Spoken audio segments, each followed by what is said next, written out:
Shalom saudaraku yang terkasih dalam Yesus Kristus. Sekarang kita masuk pelajaran ketiga dengan tema kesatuan dalam Kristus. Ayat intinya terdapat dalam 1 Korintus 1 ayat 10.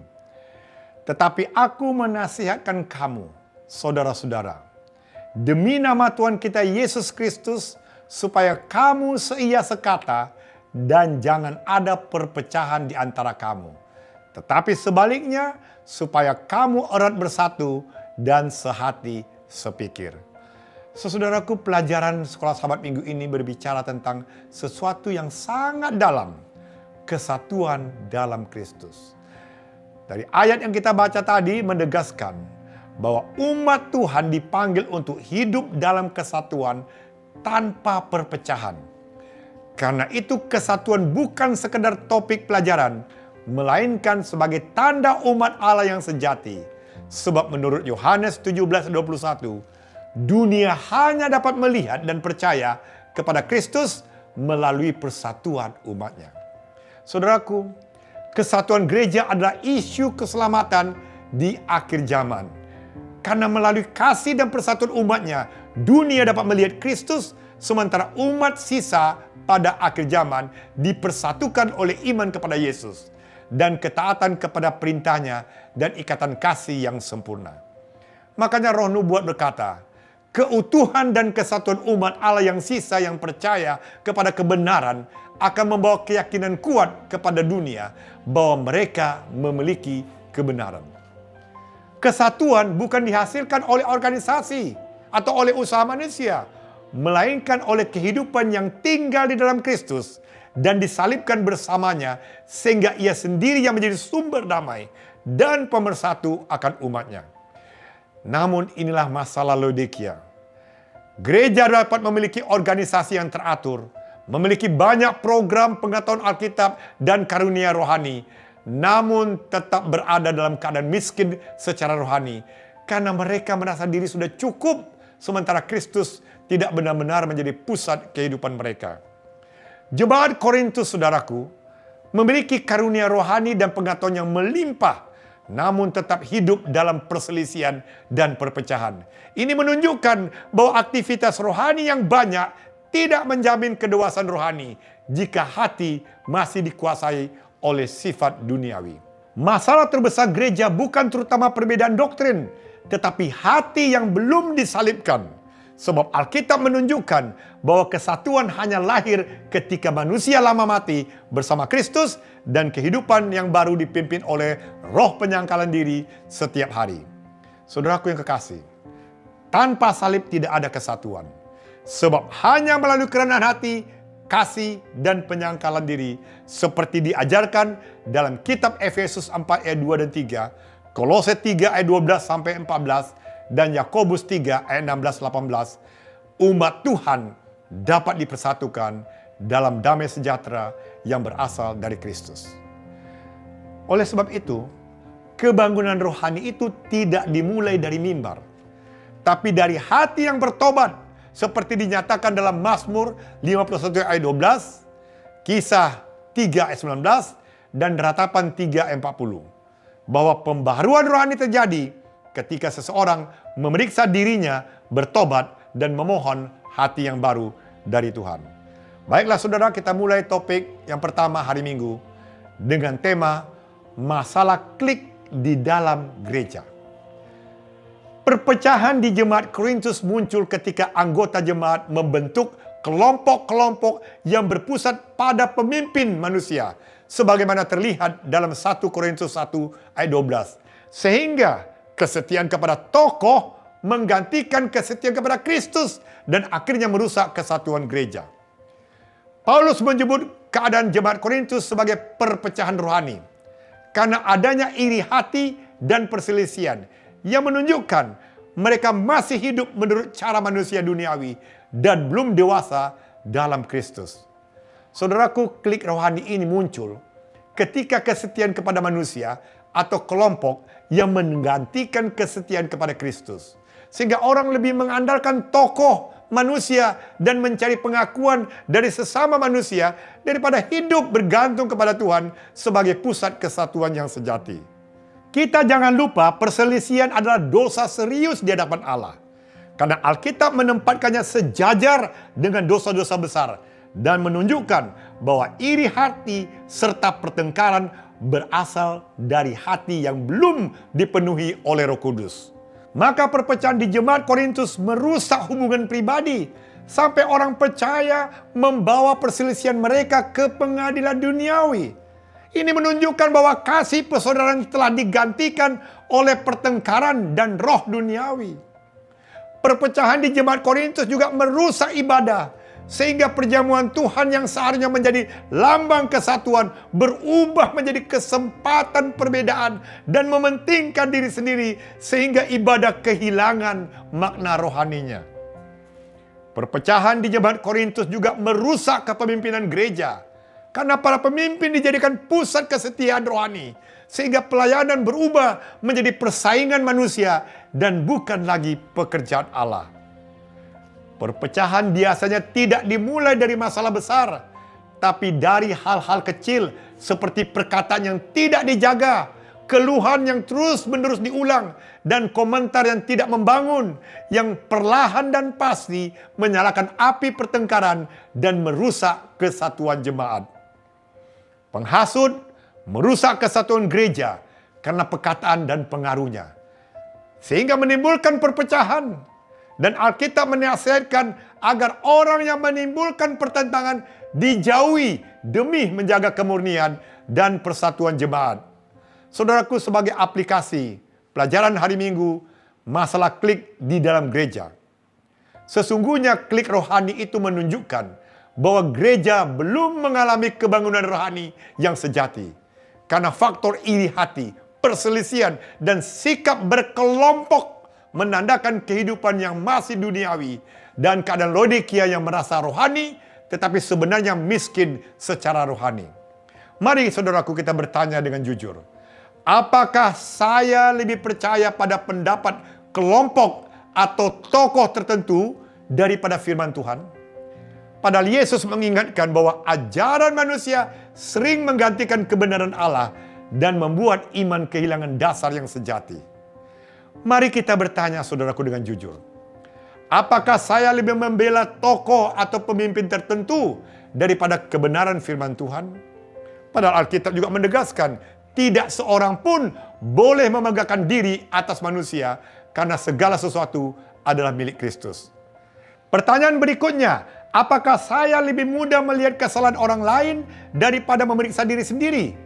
Padahal Kristus mengajarkan bahwa orang yang benar-benar rohani harus terlebih dahulu mengoreksi kesalahannya sendiri sebelum menilai orang lain. Pertanyaan berikut yang ketiga, apakah saya mudah tersinggung?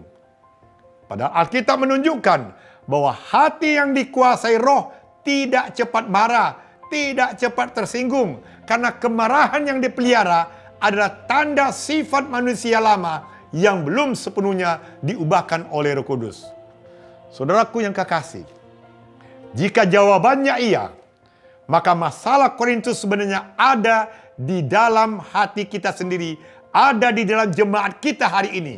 Sebab perpecahan biasanya tidak dimulai di rapat gereja, tetapi lahir dari percakapan kecil dan sikap hati yang belum diubahkan, hingga akhirnya merusak kesatuan tubuh Kristus dari dalam. Sebagai aplikasi pelajaran hari Minggu ini dengan tema masalah klik di dalam gereja. Mulai minggu ini saudaraku, ingatlah, kita dipanggil untuk berhenti membicarakan kelemahan orang lain. Berhenti membandingkan satu tokoh dengan tokoh yang lain. Berhenti menyebarkan keluhan. Karena firman Tuhan mengajarkan, setiap perkataan harus membangun dan membawa kasih karunia bagi yang mendengarnya. Dan jika setiap anggota hidup demikian, maka kesatuan akan bertumbuh, gereja akan mengalami perubahan yang nyata. Itu yang ditulis dalam buku Efesus 4 ayat 2. Sekarang kita masuk pelajaran hari Senin dengan tema berpusat pada Yesus. Paulus bertanya, apakah Kristus terbagi-bagi? Dan ini untuk menegaskan bahwa Kristus adalah satu-satunya pusat iman dan keselamatan. Karena Kristus tidak terbagi, maka umatnya seharusnya tidak terpecah belah oleh kesetiaan kepada sesama manusia. Saudara, Kristus adalah kepala gereja. Artinya, seluruh kehidupan rohani, arah pelayanan, dan kesatuan jemaat harus berpusat kepada Dia. Karena gereja adalah tubuhnya yang hidup di bawah otoritas dan pimpinannya. Maka itu kesatuan sejati terjadi ketika semua orang percaya hidup dalam satu iman dan satu Tuhan. Merendahkan diri di bawah pimpinan Kristus sebagai kepala gereja, sehingga Roh Kudus mempersatukan hati setiap orang dalam damai sejahtera. Dan gereja, saudaraku, jangan lupa, adalah satu tubuh Kristus yang terdiri dari banyak anggota dengan fungsi yang berbeda. Namun semuanya tetap dipersatukan dalam satu kehidupan rohani di dalam Kristus. Maka itu kesatuan bukan berarti semua orang harus sama, tetapi setiap anggota yang berbeda-beda bertumbuh dan bekerja selaras di bawah kepemimpinan Kristus sebagai kepala gereja sampai mencapai kedewasaan rohani yang sama di dalam Dia. Sebagai aplikasi, saudaraku, pada pelajaran hari Senin dengan tema berpusat pada Yesus. Masalah terbesar jemaat hari ini bukan kekurangan program, melainkan Kristus belum benar-benar menjadi pusat kehidupan pribadi masing-masing. Sehingga aktivitas rohani boleh banyak, tetapi kehidupan rohani tetap kosong. Masalah terbesar gereja terjadi ketika Kristus tidak lagi menjadi pusat kehidupan pribadi. Sebab hanya ketika Kristus memerintah hati dan hidup kita, disalibkan bersama Dia, barulah kehidupan rohani menjadi benar dan kesatuan dapat terjadi. Sesungguhnya, saudaraku, seseorang bisa rajin beribadah, aktif dalam pelayanan, dan memahami nubuatan, namun tetap tidak berpusat pada Kristus jika kehidupan rohaninya hanya bersifat lahiriah tanpa perubahan hati yang sejati. Tandanya itu bisa terlihat dalam sikap yang masih berpusat pada diri sendiri. Mudah tersinggung, sulit mengampuni, ingin dihargai, ingin dihormati, ingin diakui oleh manusia, karena hati yang demikian belum dipenuhi kerenahan hati Kristus. Padahal Yesus mengajarkan bahwa orang yang tinggal di dalam Dia akan menghasilkan buah rohani. Sehingga orang yang benar-benar dekat dengan Kristus tidak mudah menjadi sumber konflik, karena hidupnya dikendalikan oleh kasih dan oleh Roh Kudus. Sebagai aplikasi nyata pelajaran hari Senin ini, saudaraku, marilah kita mulai sekarang membangun hubungan pribadi dengan Kristus. Melalui doa setiap hari, kita baca firman Tuhan setiap hari, dan kita meminta hati yang baru, supaya hidup kita benar-benar disalibkan bersama Kristus dan dipimpin oleh Roh Kudus. Sebab kesatuan gereja selalu dimulai dari kehidupan doa pribadi. Nah, kita masuk pelajaran hari Selasa, hikmat dan kedewasaan. Saudaraku, Paulus berkata bahwa jemaat masih manusia duniawi. Karena di antara mereka ada yang iri hati dan perselisihan. Ini menunjukkan bahwa kehidupan mereka masih dikuasai oleh sifat kedangingan dan belum dipimpin sepenuhnya oleh Roh Kudus. Karena mereka bertengkar, saling berselisih. Hal itu menunjukkan bahwa mereka masih hidup menurut kedagingan. Sebab iri hati dan kepentingan diri selalu menghasilkan kekacauan dan merusak kesatuan. Ukuran kedewasaan rohani, saudaraku, bukanlah banyaknya pengetahuan kita. Karena pengetahuan saja dapat membuat orang menjadi sombong. Tapi kasih dan kerenahan hatilah yang membangun dan akan mempersatukan jemaat.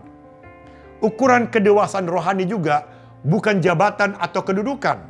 Sebab di hadapan Tuhan yang terbesar adalah mereka yang merendahkan diri dan melayani orang lain dengan rendah hati. Dan ukuran kedewasaan rohani yang sejati bisa terlihat dari karakter yang diubahkan oleh Roh Kudus, yaitu kehidupan yang memancarkan kasih, kesabaran, kelemah lembutan, dan penguasaan diri sebagai buah roh dalam kehidupan sehari-hari. Orang yang dewasa rohani, saudaraku, tidak mengikat identitasnya pada kelompok atau pemimpin manusia, tapi mereka menyadari bahwa dirinya sepenuhnya milik Kristus dan hidup untuk Dia saja. Pemimpin rohani hanyalah alat di tangan Tuhan.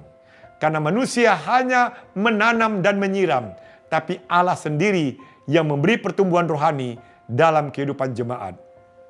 Oleh sebab itu saudaraku, gereja ini adalah ladang Allah, tempat Tuhan sendiri yang menumbuhkan kehidupan rohani, sementara manusia hanyalah pekerja yang dipakainya untuk melayani. Maka itu gereja adalah bangunan Allah yang hanya dapat berdiri teguh jika dibangun di atas satu dasar yang benar, yaitu Yesus Kristus, bukan di atas manusia atau pemimpin manapun.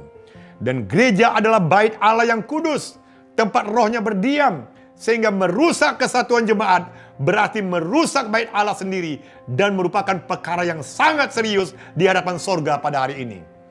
Perpecahan saudaraku merusak bait Allah karena jemaat dipanggil untuk dibangun bersama sebagai rumah rohani yang hidup, bertumbuh menjadi tempat kediaman Allah, sehingga perselisihan menghancurkan kesatuan yang seharusnya dipersatukan oleh Tuhan. Sebagai aplikasi dengan tema hikmat dan kedewasaan. Jika kita cepat tersinggung hari ini saudaraku, ini menunjukkan kurangnya penguasaan diri dan kebijaksanaan rohani. Karena kemuliaan seseorang justru terlihat ketika ia mampu menahan amarah dan mengabaikan kesalahan orang lain. Yang kedua, jika kita sulit menerima teguran, itu menunjukkan hati kita belum mau diajar. Karena orang yang mengasihi didikan akan bertumbuh dalam hikmat, sedangkan yang menolak teguran akan tetap tinggal dalam kebodohan rohani. Yang ketiga, jika kita masih merasa paling benar, ini menunjukkan hati kita belum rendah. Karena setiap orang dipanggil untuk menilai dirinya dengan sederhana dan sadar bahwa semua pertumbuhan rohani adalah kasih anugerah Allah. Yang keempat saudaraku, jika kita sulit bekerja sama, ini menunjukkan kurangnya roh Kristus. Karena kesatuan terjadi ketika setiap orang tidak mencari kepentingan sendiri, tapi memperhatikan kepentingan orang lain dengan rendah hati. Maka itu, jika sikap-sikap seperti iri hati, pertengkaran dan ego masih menguasai hidup kita, ini menunjukkan bahwa kita masih bayi rohani yang belum bertumbuh menuju kedewasaan. Karena orang dewasa rohani belajar membedakan yang baik dan yang jahat melalui pengalaman berjalan bersama Tuhan. Pengetahuan tanpa kerendahan hati justru akan memecahkan gereja. Karena iri hati dan kepentingan diri yang tersembunyi di balik pengetahuan rohani akan menghasilkan kekacauan dan segala macam perbuatan jahat. Sebagai aplikasi pelajaran hari Selasa ini, hikmat dan kedewasaan. Mulai sekarang saudaraku, kita perlu belajar mendengar orang lain, menerima teguran dengan rendah hati, dan bersedia mengalah dalam kasih. Karena kedewasaan rohani terbentuk hanya melalui latihan rohani yang terus-menerus dan akan menghasilkan kesatuan dalam jemaat. Ibrani 5 ayat 14. Sekarang kita masuk pelajaran hari Rabu dengan tema pelayanan seperti Kristus. Saudara, sebagian besar konflik gereja sebenarnya bukan berasal dari perbedaan doktrin, tapi dari ego dan keinginan diri yang mencari kepentingan sendiri, bukan kerendahan hati yang menghargai orang lain. Yesus menunjukkan teladan pelayanan sejati dengan merendahkan diri menjadi hamba dan memberikan hidupnya bagi orang lain. Sehingga kesatuan hanya dapat lahir ketika kita memiliki pikiran dan sikap yang sama seperti Kristus. Seorang pemimpin gereja hanyalah pengurus yang dipercayakan Tuhan untuk melayani jemaat, bukan sebagai pemilik gereja. Sehingga semua pelayanan harus dilakukan dengan kesadaran bahwa kita hanya hamba Kristus. 1 Korintus 4 ayat 1. Bahaya terbesar gereja muncul ketika manusia diagungkan dan dijadikan sandaran rohani. Karena orang yang mengandalkan manusia akan kehilangan kekuatan rohani dan menjauh dari Tuhan sebagai sumber kehidupan. Yeremia 17 ayat 5. Makanya Roh Nubuat berkata, Kristus adalah kepala gereja dan semua harus memandang kepadanya dalam Kisah Para Rasul halaman 279. Sebagai aplikasi saudaraku dengan tema pelayanan seperti Kristus, marilah kita jujur bertanya saudaraku, apakah saya kecewa jika tidak dihargai? Apakah saya tersinggung jika tidak disebut nama atau merasa pelayanan saya lebih penting dari orang lain? Jika demikian saudaraku, itu menunjukkan Kristus belum sepenuhnya memerintah hati dan diri kita masih menjadi pusat kehidupan rohani. Sebagai aplikasi saudaraku, mulailah sekarang kita belajar melayani tanpa mencari pujian. Kita bekerja tanpa mencari nama. Dan kita berbuat baik secara diam-diam. Karena pelayanan seperti inilah yang mencerminkan roh Kristus yang tulus di hadapan Allah, bukan di hadapan manusia. Matius 6 ayat 3. Pelajaran hari Kamis dengan tema gaya hidup salib. Saudaraku, Yesus mengajarkan bahwa setiap orang yang mau mengikuti Dia harus menyangkal diri dan memikul salib setiap hari. Karena kehidupan Kristen yang sejati menuntut penyerahan kehendak pribadi kepada kehendak Kristus. Maka itu kesatuan lahir dari salib. Karena melalui pengorbanan Kristus, permusuhan akan dihancurkan. Umat percaya akan dipersatukan dalam kasih yang menjadi pengikat yang mempersatukan dengan sempurna. Namun saudaraku, apa masalah terbesar gereja hari ini? Masalah terbesar gereja itu terjadi ketika diri yang lama belum disalibkan bersama Kristus. Sebab selama keinginan daging masih memerintah, maka pertengkaran dan perpecahan akan terus muncul di dalam jemaat.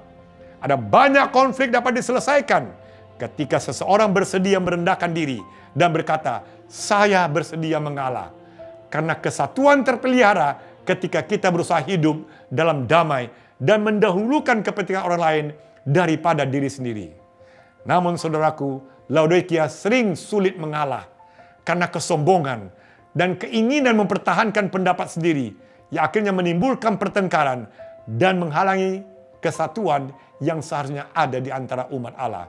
Amsal 13 ayat 10. Makanya Tuhan berkata, Tuhan menegur Laodikia karena merasa diri kaya dan tidak kekurangan apa-apa, padahal sebenarnya miskin secara rohani.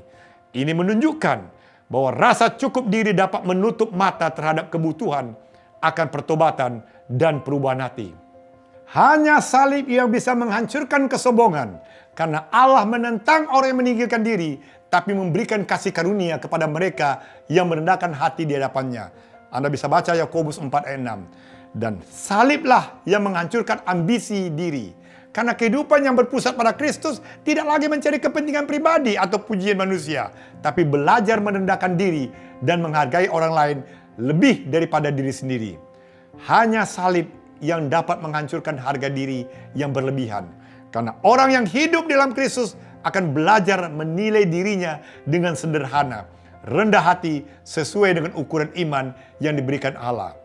Hanya salib yang bisa menghancurkan keinginan ingin berkuasa.